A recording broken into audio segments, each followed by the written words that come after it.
আর মহান রব্বুল আলামিন আহকামুল হাকিমিন বলেন, এই পৃথিবীর মধ্যে সবচেয়ে কাছের ভালোবাসা, তোমাদের সবচেয়ে আপনজন হলো তোমাদের পিতামাতা। মহান রব্বুল আলামিন আহকামুল হাকিমিন কুরআনুল কারীমের মধ্যে বলেন, ওয়াবুদুল্লাহা ওয়া লা তুশরিকু বিহি শাইআন ওয়া বিল ওয়ালিদাইনি ইহসানা।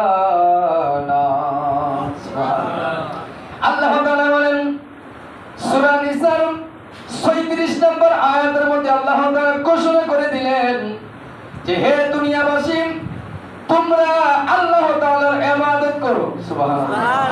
কার ইবাদত করো? মহান রব্বুল আলামিনের ইবাদত করো। তার সাথে তার দুনিয়ার কোনো বস্তুকে আল্লাহর সাথে শরীক করিও না।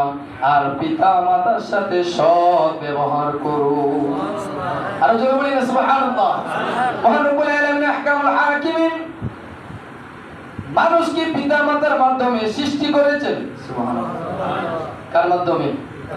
পিতা মাতার মাধ্যমে সৃষ্টি করেছেন এবং সন্তানের পর পিতা মাতার প্রতি সদয় হওয়াকে, ভালোবাসাকে মহান রব্বুল আলামিন ফরজে আইন করে দিয়েছে।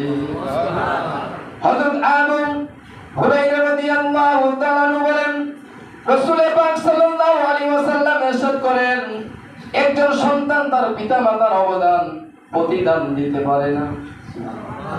একটু জোরে বলি না সুবহানাল্লাহ। একজন সন্তান কোশ্চিন কালেও তার পিতা মাতার প্রতিদান দিতে পারে না। তবে সন্তান যদি তার পিতাকে কৃতদাস হিসাবে পেয়ে থাকে, খই করে তাকে মুক্ত করে দেয়।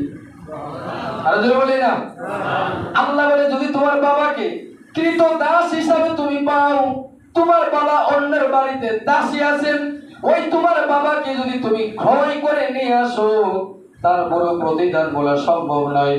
তুমি যদি ক্ষয় করে নিয়ে আসতে পারো, তোমার পিতা মাতার প্রতি যদি তুমি হৃদয়বান হও, আমি আল্লাহ তোমাকে বেশি ভালোবাসবো।